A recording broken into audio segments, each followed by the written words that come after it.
This episode is for investment bankers who wants to transition into venture capital.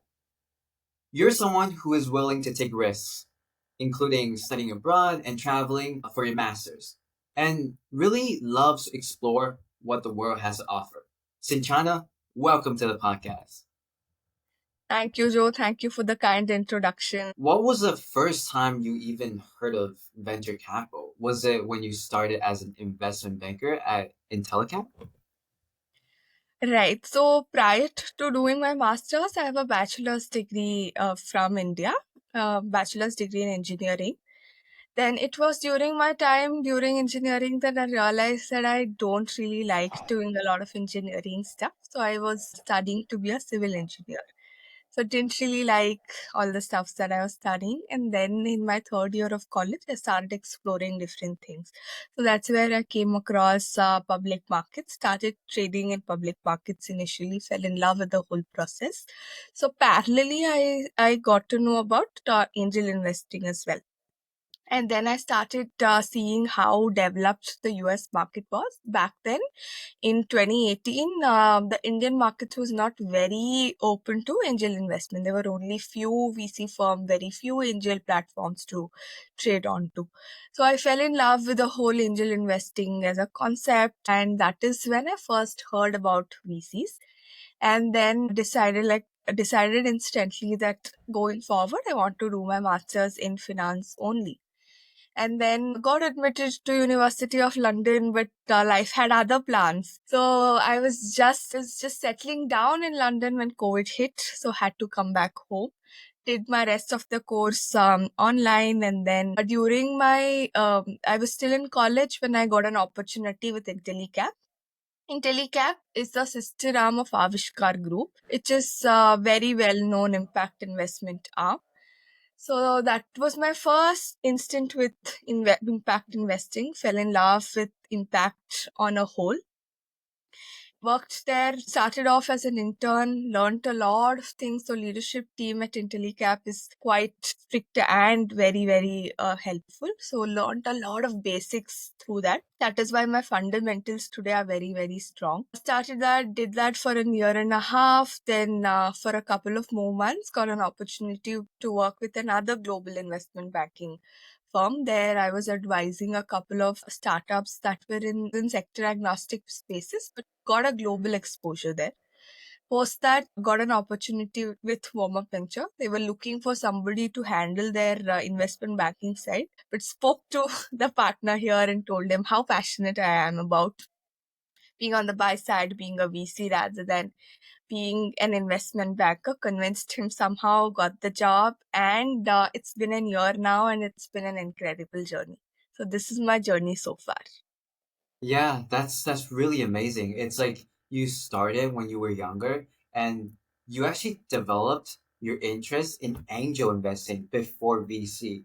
So that's like the incredible thing where it's like I actually interacted with VC industry before like even knowing what angel investing is. So your journey is just like incredible where it's like you go from this one thing where it's even less known in a way where it's like I guess like angel investing, it's like the only people who actually know about it is maybe like ex founders who basically just like sold their startup, made some money, and then just like thought about, hey, let's invest in other startups. Let's help them grow. So yeah, that is incredible.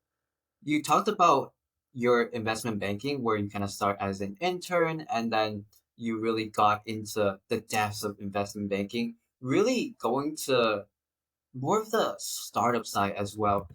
Would you say that your two investment banking experience is a little more unique, where it was a lot more focused on interacting with startups, advising startups, stuff like that, rather compared to like other average investment banks? Right. So when I joined India, so it was slightly after COVID that I joined. In 21, when I started my career as an investment banker, India was going through a bit of a funding winter. So that is why we thought of getting into the early side of investment banking, because a lot of competition already exists in the mid market and large market side. So it was new for the firm as well. So they were also figuring out what to do, and I was a team member. I was a very early team member there. So that is how I got to be right in the right place at the right time. And I started interacting a lot with the founders, interacting, going to a lot of events. So I started off, my whole sourcing started off because I started attending a lot of networking events, became friends with a lot of founders. And while I was an intern, I started doing this, and nobody would believe me that I am just an intern at the firm. So that's how good my networking began and evolved over the couple of years. And because I got to interact with so many amazing founders, I think the initial fundamentals became very, very strong. So that I would say, and also because I was in the midst of a technology change, got to see the whole change shift, especially fintech shifted, health tech shifted in India. So all of those shift I could witness. Apart from that, being in the midst of funding winter, or none of the, it was difficult for most of the startups to raise funds then. So could see all of the struggle, could see the diamonds in the rough. Like initially in 2020, a lot of Indian VCs invested in a lot of companies without doing a lot of due diligence. That's when the funding winter came in. So could see a lot of those life cycles of the startups as well. So many startups that I knew did not go through after 6 months, 7 months of operation. So I've seen the whole life cycle, and now I have a fair understanding of how startups work. So that I think as an investment banker, I got in a unique opportunity when compared to mid markets or larger market investment banking. Yeah, and that is one of the craziest part because investment banking really consists of so much stuff. It's like you can be advising, you can be doing like just like brokerage or financing for companies. So investment banking is such a large category in a way where you guys as an investment firm, you really came in early as that intern who actually took the initiative, actually did stuff that maybe even better than your team members in a way. But it was like you said, when you got interested in venture capital when it was like 2018, you literally thought like, you literally saw how the landscape wasn't really, at least India wasn't really interested in venture capital or doing anything like that. So when you kind of started this investment banking thing and making connections with startups around like 2020, then you really are like right at the start, right when things really just like start to ramp. So it sounds like you really have seen like the entire transition. And are you like, what trends do you see that is kind of overlooked? Because you've been a part of this entire process. Have seen the whole life cycle now and understand the landscape a little bit better. One of the trends that people have been missing, that I feel, because previously they've invested so much in health tech. So health tech was very well known, was not very well known until COVID hit. But once COVID hit, people started taking notice about the sector. A lot of funding went into just health tech during the pandemic. Health tech and ed tech were two sectors which every other VC invested in.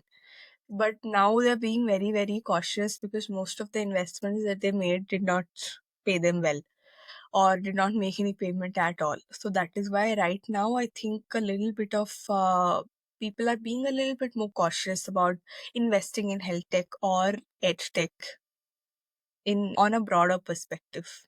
But I think both of them have their own nuances, have their own good things wherein we can still look for investing, but we've just said no. I think we can change that. In health tech, especially, there's a lot happening in wellness space right now. But I come from impact background. I see wellness as, as a luxury. Until unless a lot of basic needs are met, I would not invest in a wellness space. So what maybe I would what is because the paying capacity is also very paying parity is a lot different in India. So maybe something to do with the basics, like maybe for some device that will help the government doctors in the rural India to perform the diagnosis better or perform any surgery better. Maybe that is one of the area that we can look at. But again, the sales cycle in B2G would be very large for a VC to come in.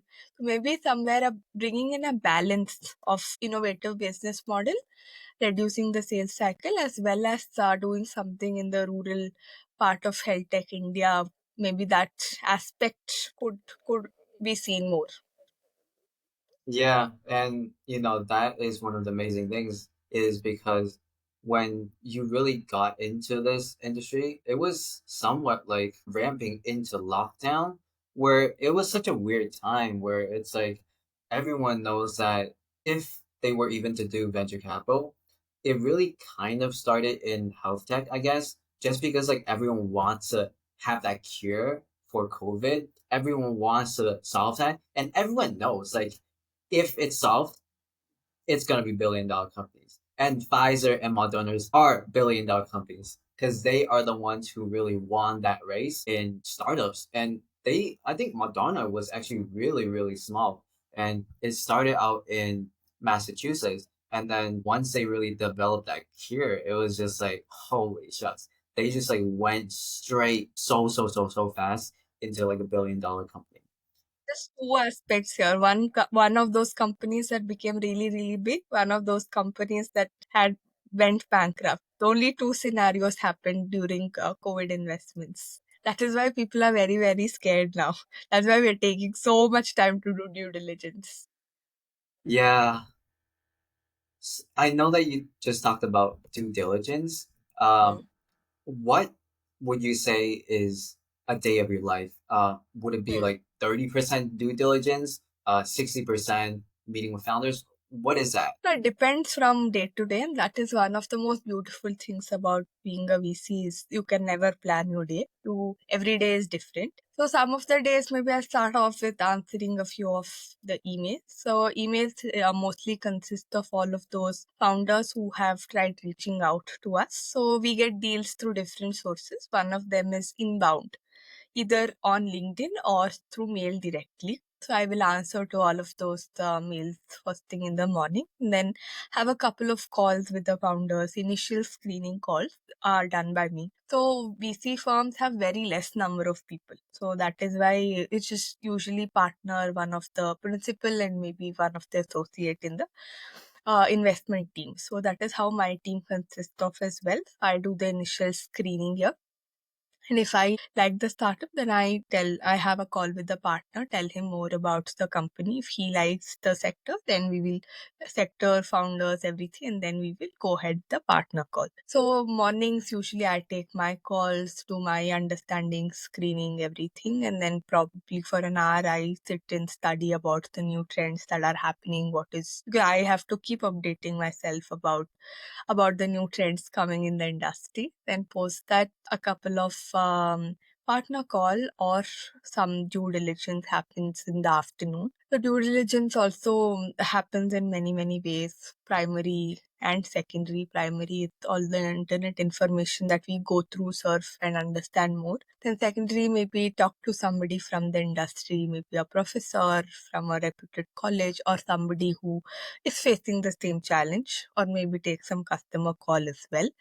And we do early stage, so not much of financial due diligence happen. But again, if the company is post revenue, then some amount of financial due diligence happens. That also happens in house only. Then towards the evening, if there's any other interesting networking event happening, either only for VCs or between VCs and founders, then attend that, get to know more, and then we call it a day. So this is how like usually a typical day in a life looks like. But again, as I said, it's different from day to day. And every day that I think, okay, I've learned something about this industry, the next day a new technology comes up, it's a slap in the face. And then I'm like, no, I don't know anything about the industry. So every day you have to learn something new. And that is the most beautiful part of being a VC. Yeah, and you really, really have to be consistently learning. And it's not like, hey, I'm just gonna take like consistent every month I learn a bit. It's no, it's like every single second possible. You should be learning something. You should be talking to founders. You should be helping founders. And just like Sinchana says, her day is kind of unset, where it's like she could be doing this today, and then she could be just taking a founder call. And if the founder is great, she's going to take a partner call. And it could be really, really unstructured. And you really do have to understand that VC is not for everyone. So, Sinchana, who is VC not for? So VC is not for somebody who's looking for a very glamorous job, first of all. So maybe on LinkedIn it looks very glamorous, but it's pure grind on the backwards, right? So that is not for somebody who's looking for a very easy job. Number one. Next is curiosity. So you have to be genuinely curious about knowing different things. So I always say, in your personal life, if you're curious, in your professional life also you'll be curious. So be a curious person, and I think it is a skill that can be developed. Curiosity. So being very curious, and then never having ego. So do not have any ego, because a founder knows much more information than you, and you will never know, because we are sector agnostic. We look at so many different deals in a day. It's never like we go so deep into one sector to understand so much that the founder knows. So founder knows what is the best thing that they can do, and communication skills. And last is very, very important, is networking. So you have to build your own network. You have to have your own brand. Irrespective of your company's brand, you need to have your own brand on LinkedIn. LinkedIn is a very powerful source for us. So apart from online source, offline source also, make genuine connections in the industry. That's how genuine deal flow comes in. So initially when I started, I got a very good advice from one of my mentors, that always think about giving, do not think about taking. From in VC perspective, if you think about it, it's like you give deals to people. Do not think about what you get back from them, but eventually you will get back more than what you give. So that was an advice that I got from one of my mentors, and it has worked very, very well for me. So networking is maybe the last quality that I would like to highlight, that a person should have. If communication is not your strong suit, then maybe VC is not for you. It's in a way where, VC is kind of a sales job, where it's like every single day, if a founder kind of just like calls you up and be like, hey, I need help with this, then you really just go and help them. But it's like if there's an event or something like that, something later tonight or something like that, you're just gonna go to it and meet more founders. But in a way, it's like a lifestyle where you're just like consistently meeting people. And if that's your current lifestyle and you love talking to people, then heck, VC definitely should be for you. Uh, I have a question. So, you know, you're really good at, going to events and perhaps even hosting events. Could you talk about what makes really a successful event to connect founders and VCs, or even just VCs with VC? Got it, got it. So I've successfully hosted events as well, and gone to many, many events. So what makes an event successful? If there is any successful connection that comes out of it. If I'm hosting an event for our portfolio companies, then I'm looking for some strategic investments are there, for some strategic connections, maybe some sales that can happen there, especially for enterprises. There are some enablers that can help, some distributor that can help. So a very successful event for me on that side would be if we could make at least 2 3 meaningful connections there, and maybe they could take it forward, then that is a good metrics for me to track. And then while attending others event, what happens is it is different, each event is different. So maybe if I could get 5 good leads from the whole event in terms of deal sourcing, then that is a good metrics for me, because there's too much noise. Our whole job is to find out the correct sound in a lot of noise. So maybe I could get 50, maybe I could speak to 20 plus founders, but quality of founders that I'm looking for, quality of solution I'm looking for, maybe if I could get 5 out of a single event, then that is a good metrics for me. And then while there, if I could meet a couple of my VC friends and then chat about what they are looking at these days, what they are bullish about these days, maybe 3 of them, if I could chat for a couple of minutes, understand more about their recent investments, why they invested, and why did I miss not looking at the event or not looking at that particular company, or what was our internal thesis about passing the particular startup. So if I could have such meaningful conversation with 3 plus fellow VCs in the industry, then that for me is considered as a successful use of my time during an event. Yeah, and you mentioned like, hey, even if you get like 5 really good leads, then that is a successful event. Because in a way, VC, you have to say so much no's to founders, where it's like you have to know how to allocate your time. So could you talk about like, when you go to events, it's like, founders, they love talking about their startups. So is there like a certain amount of time you spend on a certain founder when you go to networking events, or what is that like? Right. So there's nothing fixed there. So if I like the startup, would love to like know more. And if it is very, very interesting, then I would spend some time. But usually on the first level of screening, I wouldn't spend a lot of time with a single founder. If they need any help urgently, and if I could do that for them, then probably yes, I would try to help them on the spot. Because once I go back home, once I look at different deals, I'll forget about that. So if I can do that, I would rather do that right there.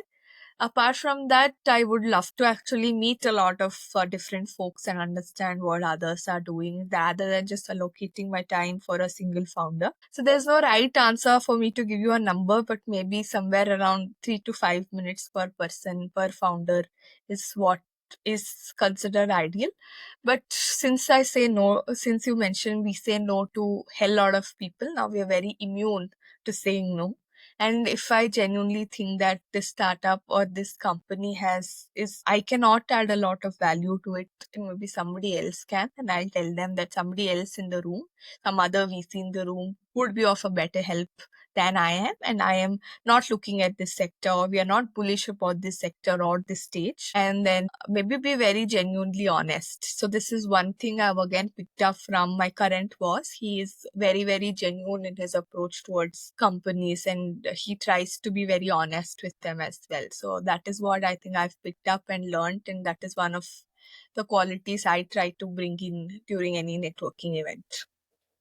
Yeah, and you've really, in the past, like you really built these connections with founders while being like an investment banker. You mentioned like the 3 to 5 minutes. Let's just say roughly, but it's not exact. But you've really developed this investor eye. In that 3 to 5 minutes, what information should you get out of the founder just to know that yes, we are going to invest in this, or yeah, probably not. We're not.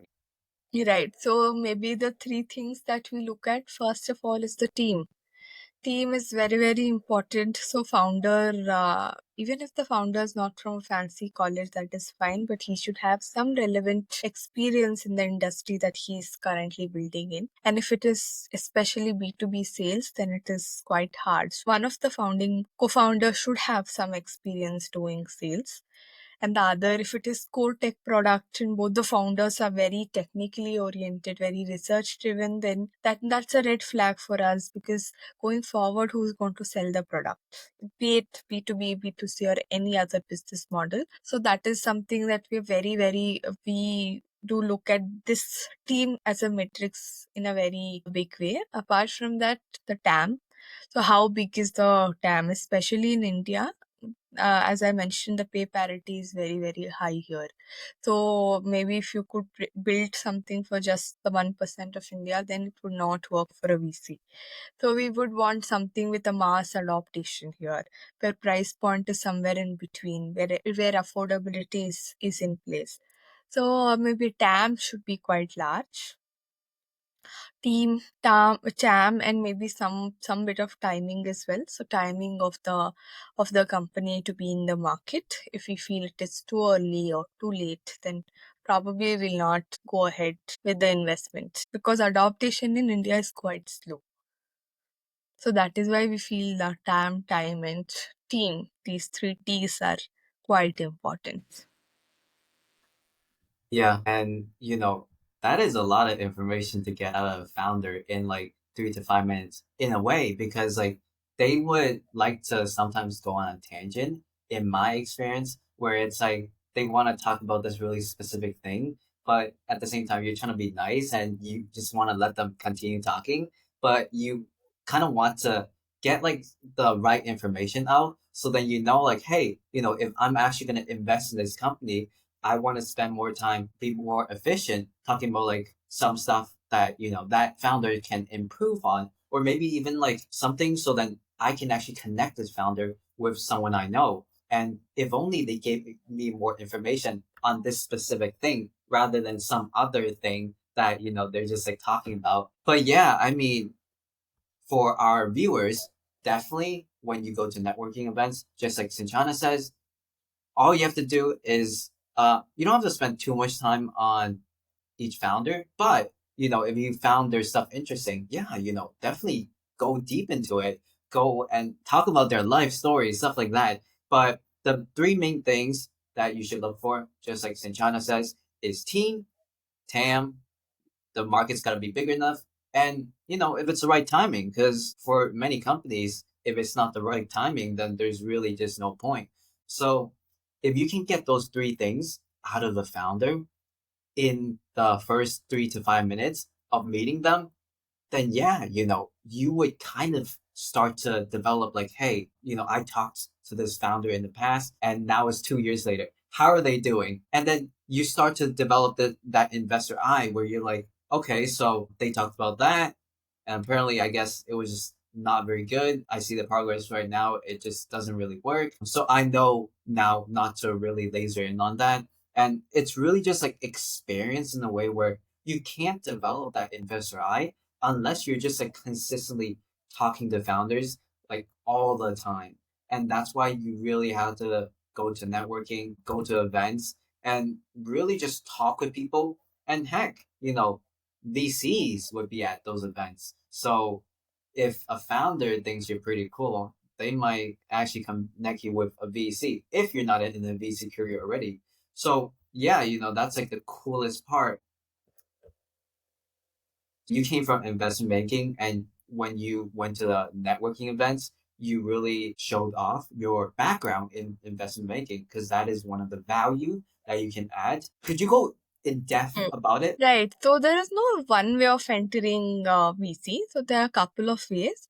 One is investment banking, other may be consulting, other third one may be being having our own startup.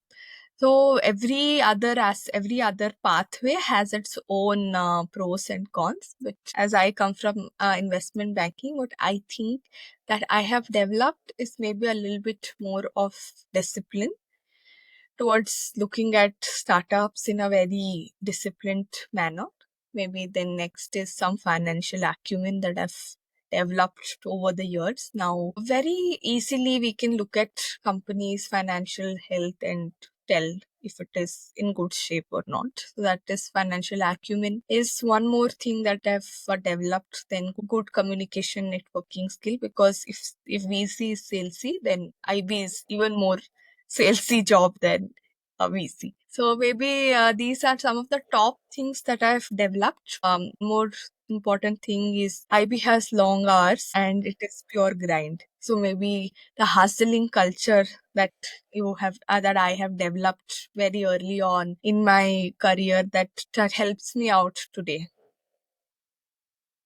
And Yeah. even in IB, you genuinely help people, right? Even if you cannot help them with fundraising, you help them with something else, somewhere else. And I think that is also something I have carried on. That help as many founders as you can with whatever you can do.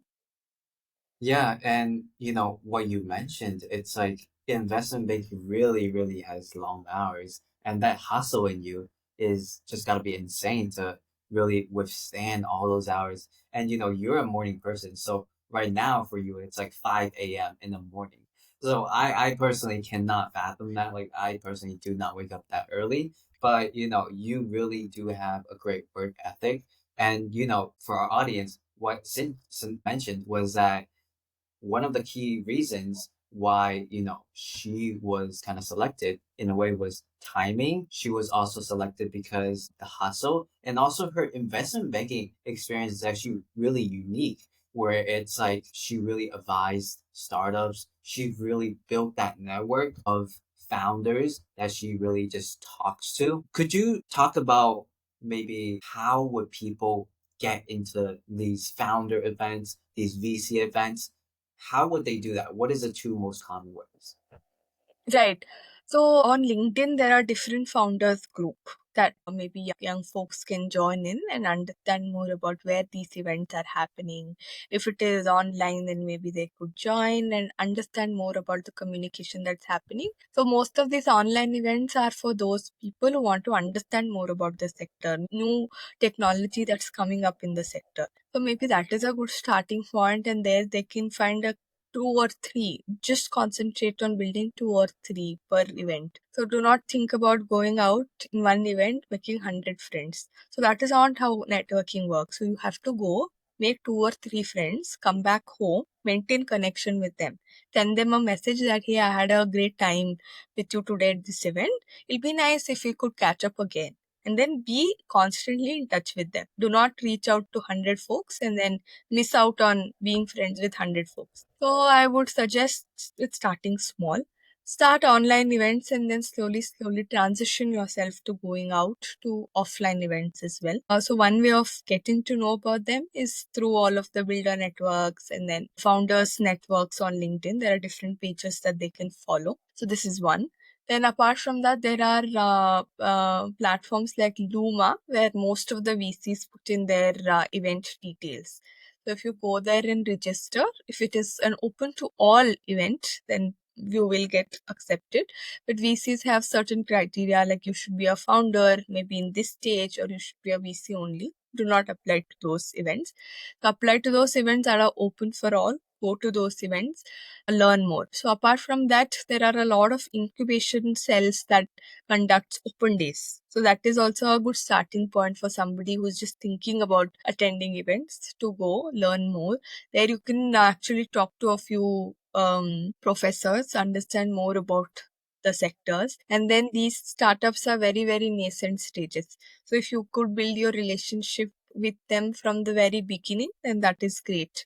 And these events are not usually very crowded when compared to other VC events. So here you can actually make genuine connections. So such things, and then a lot of exhibition happens for different startups and open houses. So maybe if they could start attending all of those, then that is a good starting point. Yeah, and one of the common misconceptions is that VCs really just like throw so lavish events when it's really more of like chill events where they kind of want to bond with the founders. Because in doing business or any partnerships, it's really just, hey, how do I relate to this person as much as possible? And the way you really do that is many VCs I know, they really just like throw house parties where it's like really, really chill. Founders might just come over in their backyard and then they would have a BBQ, maybe have some music, and heck, maybe a performer, but usually it's just like the people, the founders would maybe, if they have guitar skills or something, they would perform. So they're not really even hiring any performers or anything like that, but it's really, really just chill. And like Sinchana says, if you want to start this networking and you really haven't done it before, you should really start online because there's VCs who really just like post consistently on LinkedIn, for example, and on those posts, if you really just like comment and react and not just like generic, hey, thanks for sharing, like really show them that they have given you value. As in, if they're talking about, hey, here's a guide for term sheets, then you would go into that guide and look at one specific thing that you can like and say, I really liked that you include this formula in the term sheets or whatever that is. But you have to go really specific or just like really go into depth about, hey, that VC is actually providing me value. And that's what VCs want to see. So if they're just posting online, they're posting consistently, you just maintain that relationship by commenting and giving them value back. That shows that, hey, I am actually making an impact. That's what all VCs want to feel. So, you talked about a lot of maintaining relationships.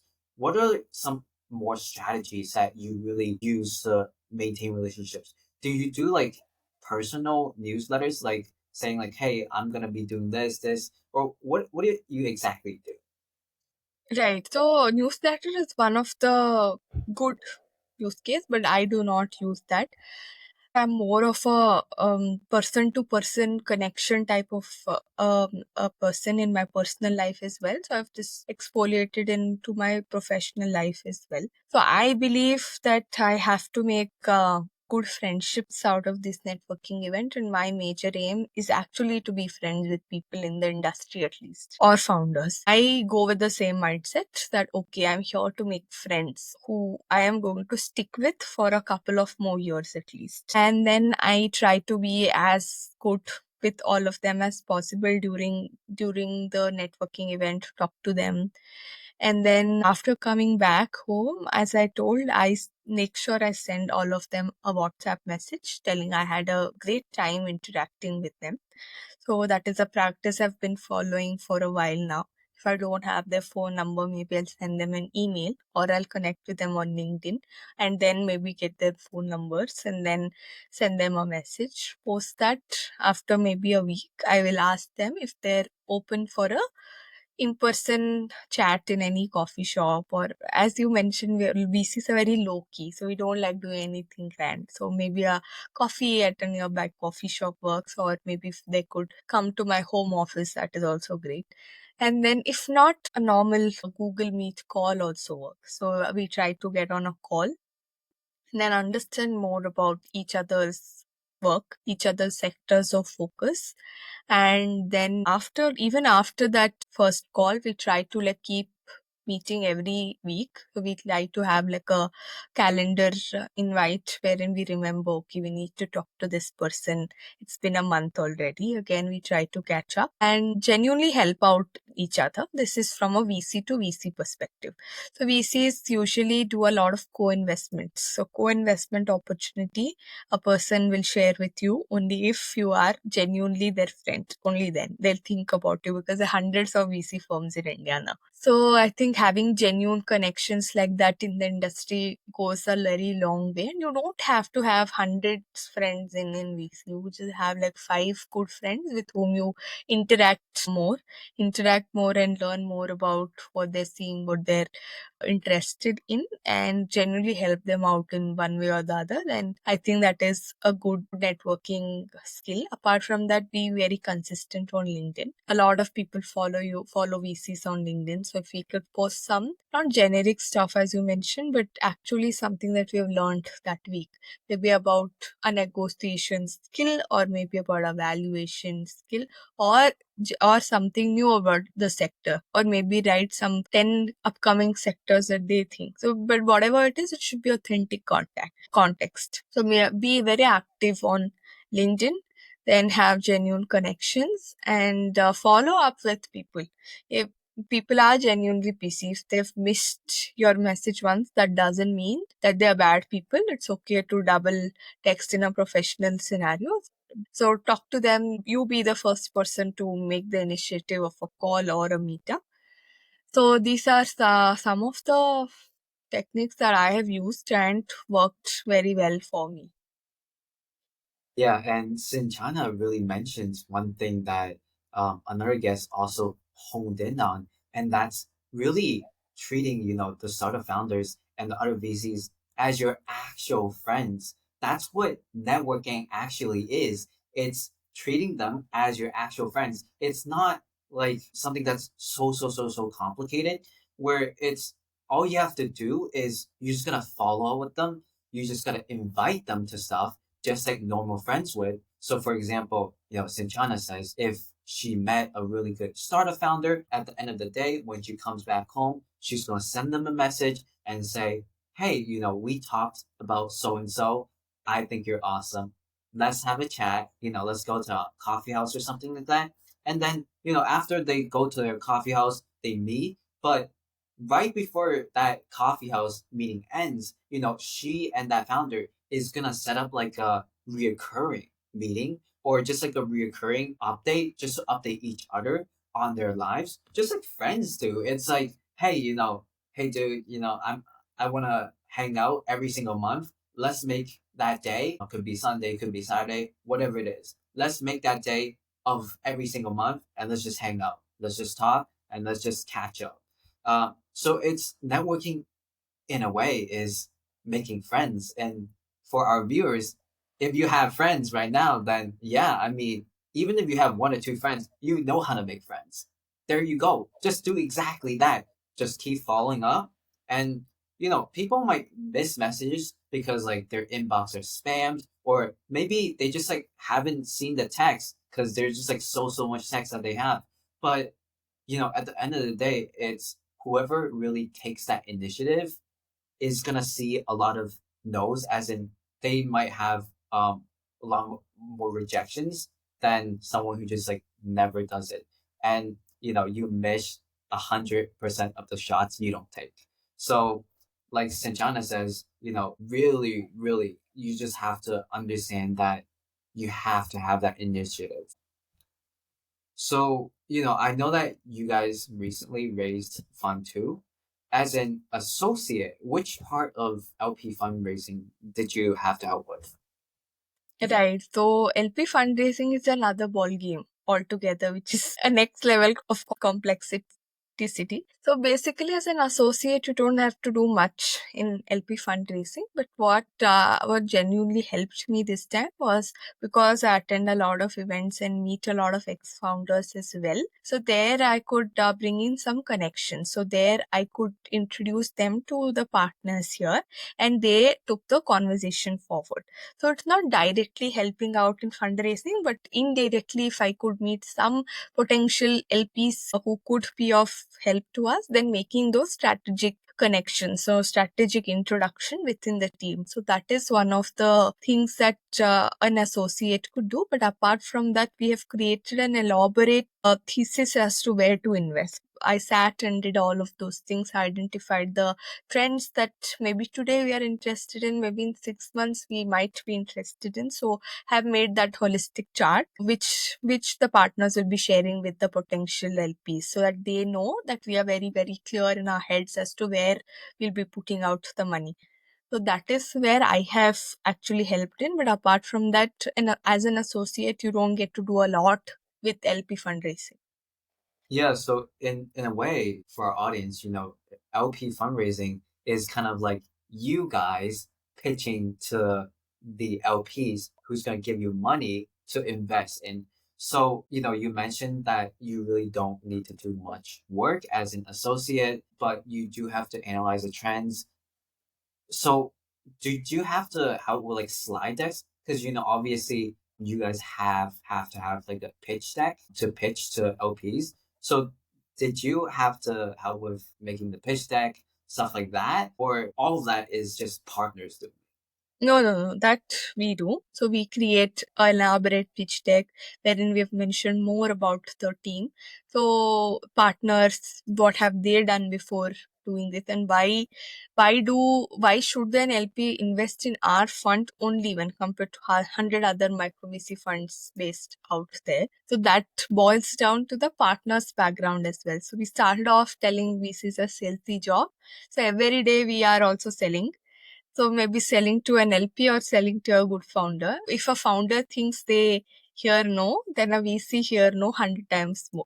We say no also very often, we hear no also very often. LP, convincing an LP is a elaborate process. It's not one particular meeting and things get converted. No, that is also relationship building, like how a founder builds relationship with VC, and over the years VC might or may not invest in them. So just like that, we start building our connections with LP.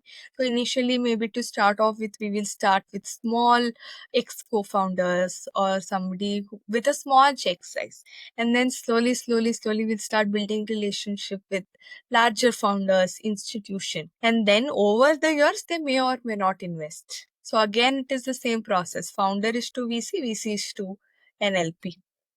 With respect to pitch deck, yes. So we prepare all the pitch deck, give updates about what we have been doing, how the quarter has performed for us, which is our which in our portfolio company is performing very good. What are the latest updates in our portfolio company? Maybe our portfolio company might have raised a larger round. So all of those highlights we do put in, and we'll also put in some of the matrices that we track, like the coverage area. Coverage area for a VC is very, very important, and we target about 90% of coverage area. Coverage area here means the number of startups that are seen. If 10 startups names were released in PR last week, so at least 9 out of them we should have seen, even though we've not invested, just seen.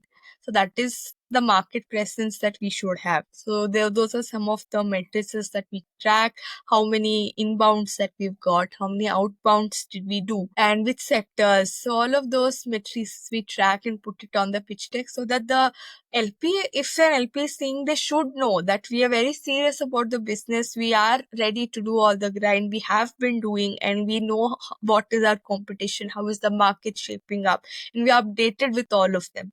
So these are some of the matrices that we add in the pitch deck as well. Apart from that, as I mentioned, the larger thematic areas that we would be interested in, all of those also we will put in, maybe the timelines that we're looking to deploy the fund and look for the next fundraise. So all of those we elaborately put in our pitch deck. Partner's job is more towards convincing the LP, but the back end job is all done by the team. Yeah, and it seems like the partners and the junior associates, it's a really similar relationship with consulting in a way where like all the partners in consulting, they're just basically just like trying to get the contracts, trying to talk with big company execs so then they can get like the deals. But then the actual consultants, they're not the ones who are advising the companies or whatever. It's just like the actual consultants are just the ones who are doing the pitch decks, going really deep into the specifics. And you guys as associates really just have to know every single details, as in really, really go drill into the analysis. And it's like everything else, the partners are just gonna take care of. Could you talk about the timeline, as in like, you mentioned like, it takes like a long time to build LP relationships. So is it like a set time where you're just like, hey, we want to raise right now, and then the LPs just like comes to you or you go to them, and then within a specific timeline, you guys raise your second fund? Right. So what happens is again two ways: inbound, outbound. So inbound usually comes in for those funds that are well established in the market. Already they have raised 2, 3 funds, then there is a lot of interest that comes in. but they'll want a larger check size again, so they'll mostly go for institution. And if any LP misses out on that and still wants to invest in the particular geography or sector, maybe he'll look for a smaller micro VC fund who are raising. And inbound usually for a micro VC fund is quite less. Outbound is more. So we reach out to different people in our network, and mostly warm introduction works very, very well instead of cold, because it's a lot of money that's involved and a lot of trust factor that has to be built over the time. So one of the ways to fast track that would be to get a warm introduction, maybe from our existing LPs or maybe existing portfolio companies or our ex bosses, for example. So such warm introduction helps goes a long way. Apart from that, being very present in the geography, hosting some events, that also attracts a lot of potential LPs. But timeline varies from one person to another. Maybe one person would want to see how the quarter is getting performed, and then. But usually, what happens is 12 months after our first close, we need to complete the whole fund. So that is one of the rules that the SEBI here has. So that happens. So that is one of the timeline crunch that happens. But apart from that, it is all about relationships. It's all about what the LP think about us, how warm we are towards them, and how welcoming we have made them feel, and how much of trust factor have we imbibed in them through our previous investors, through our previous returns. Fund cycle is defined. So for us, it is 7 plus 3, 3 years. So that is the whole timeline for the fund. But we'll be deploying in the first 2.5 years. So that is when we deploy the fund. Fund cycle is defined 7 plus 3 years. Yeah, fund cycle is pretty long. It's even longer in a way where it's like, you have about 7, 10 years. It's getting even longer now because companies don't want to IPO. So they're just like all trying to stay private, which is like in a way better for them in business, but it's worse because for VCs, like VCs kind of just like want to have them IPO, have them just like reach the final stage so then they can just like sell it. But obviously VCs can still do like mergers, acquisitions, and just like get money from that if the company gets acquired or stuff like that. I know you talked a bit about how to break into VC. For our viewers who needs an actionable plan to implement right away, what would be your recommended 6-month plan for investment bankers to fully break into VC? Got it.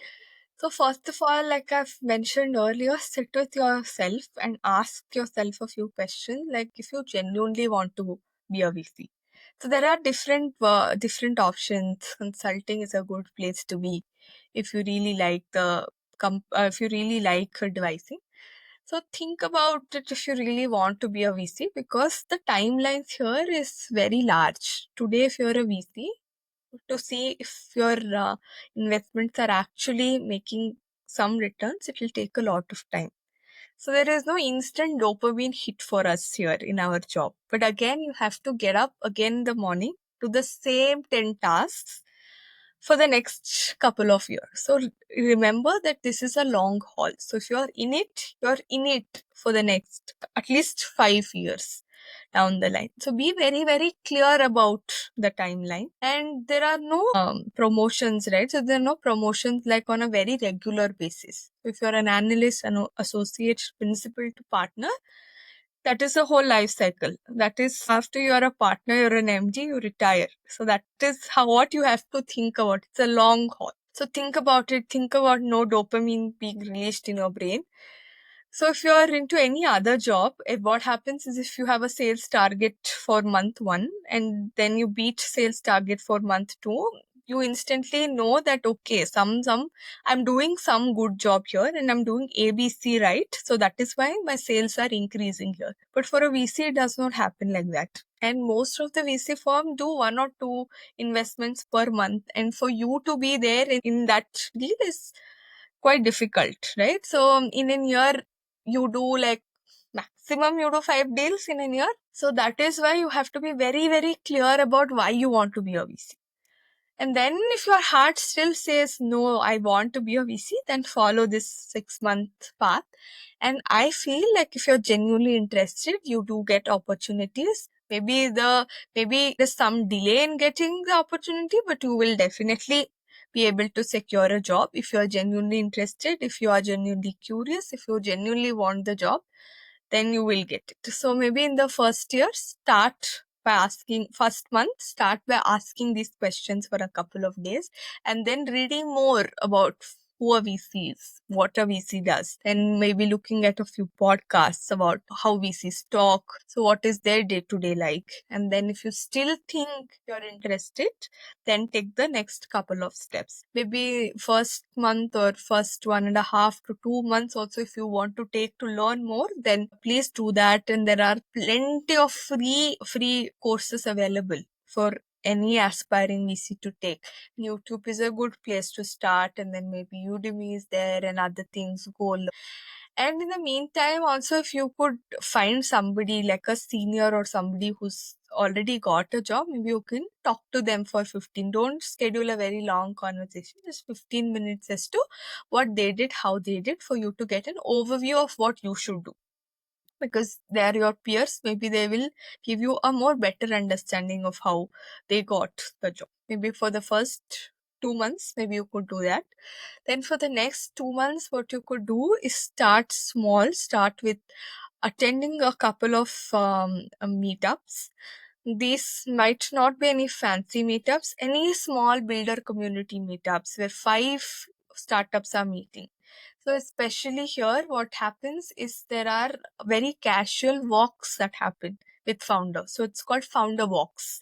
So, you could be a part of it. It's free of cost. So, maybe go join that on a Sunday morning and learn more about how these people are building, how they are approaching VCs. So VCs and founders walk happen. So maybe you could start off with that, then make connections on LinkedIn. As you mentioned earlier, that write a comment where it is a genuine comment and something that you've genuinely picked up from the post. Do that, get yourself noticed, build connections, then join a few groups on WhatsApp, Telegram, LinkedIn. All of these have builder community groups, incubator groups. So join all of those for the next 2 months. And there also you can quit. So there also, if you think, okay, this is not for me, then please don't waste your time. Then you can go back to something that you are actually interested in. Then for the next 2 months, start applying for jobs. So start applying jobs in VC is very, very closed, right? So they don't come and openly advertise their openings here, even if they're looking for interns. That is because the barrier of entry is so high. They inboundly get a lot of resumes to their inboxes. So sometimes they don't really have to go out and publish that they're looking for so and so position. So if that does not happen, if they're looking, then they'll maybe post as a normal post on LinkedIn. So what you should do is you have to be well equipped here. So you need to follow a lot of VC pages, follow a lot of VCs to actually get to know if they're posting an opening. So this is point number 2.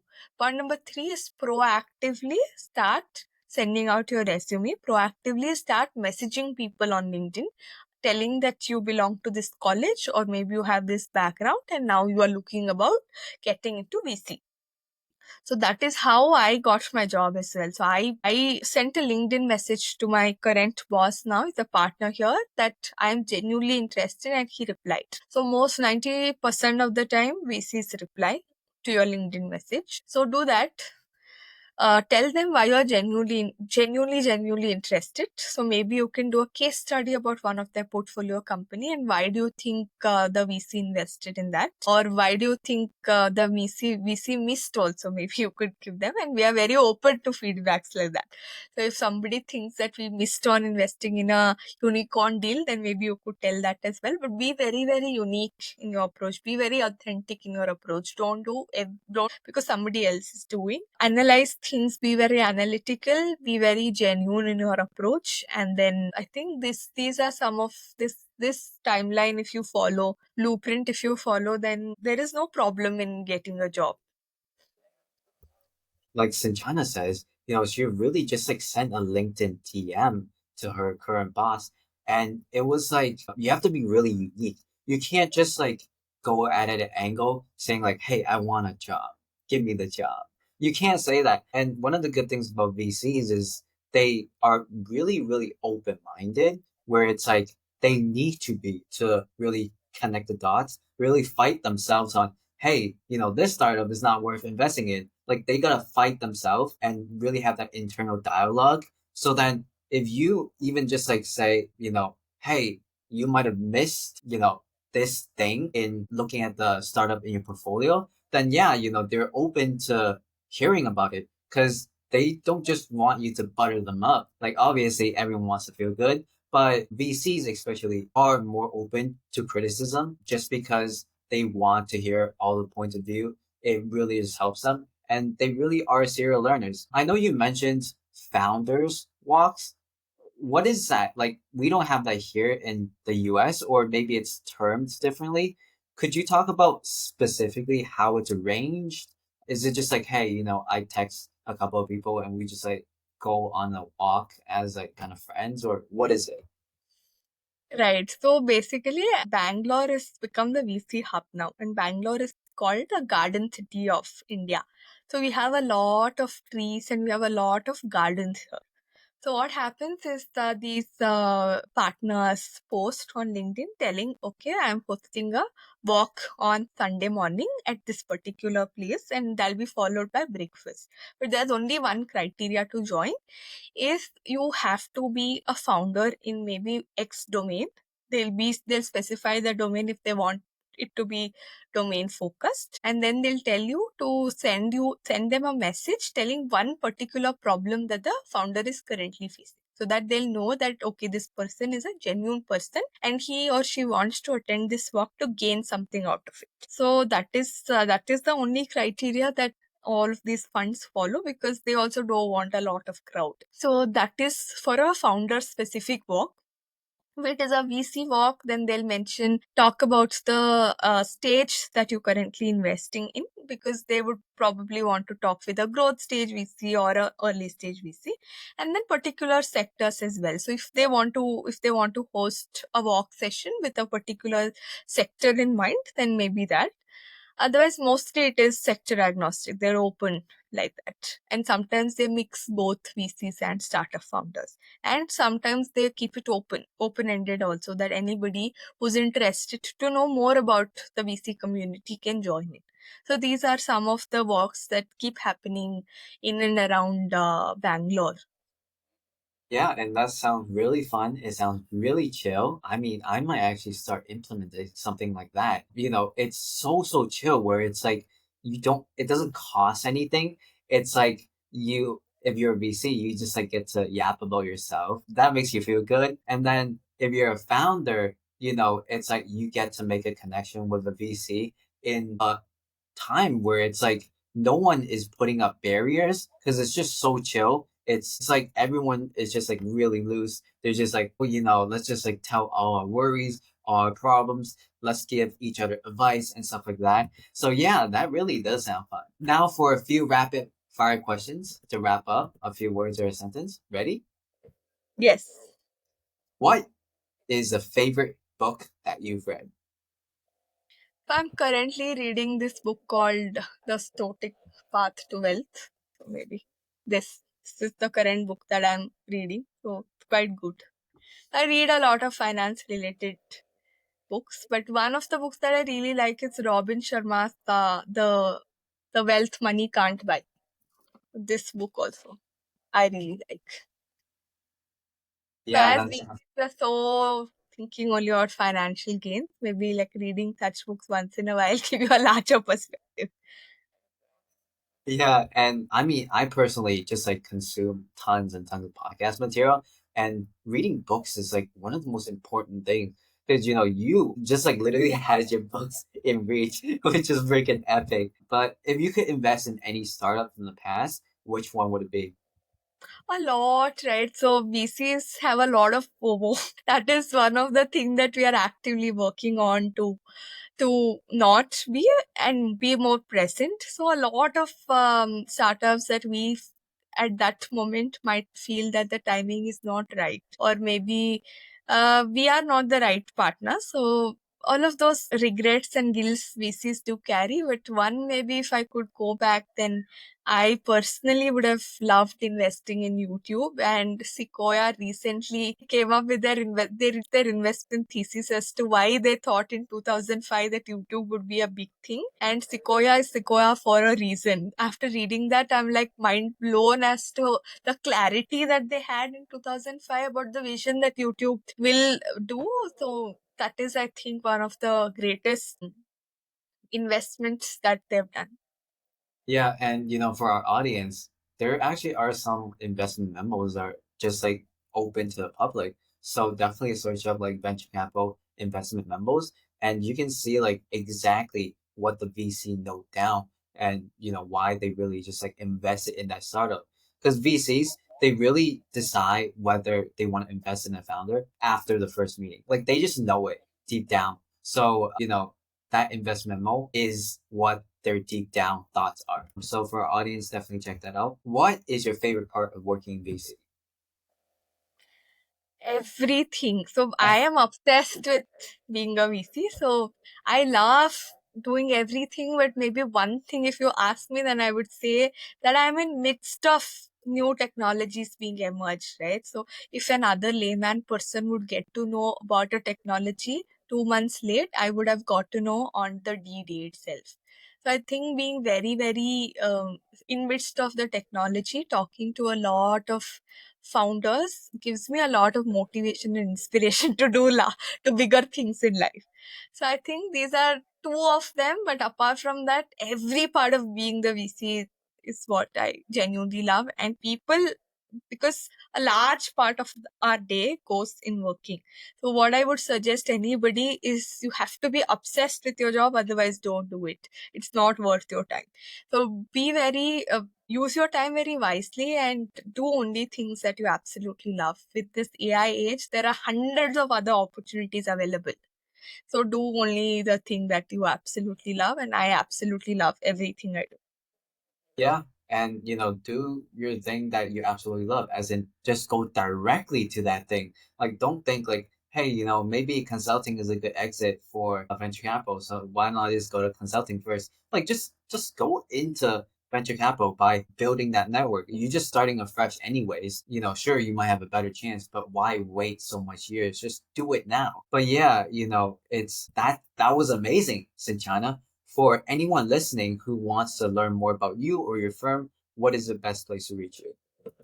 Reach out to me on LinkedIn. I'm quite active, so I will reply to your messages. On LinkedIn, I have my email ID as well. So if you're a founder wants to pitch, then please reach out to me on mail. But LinkedIn is the best source.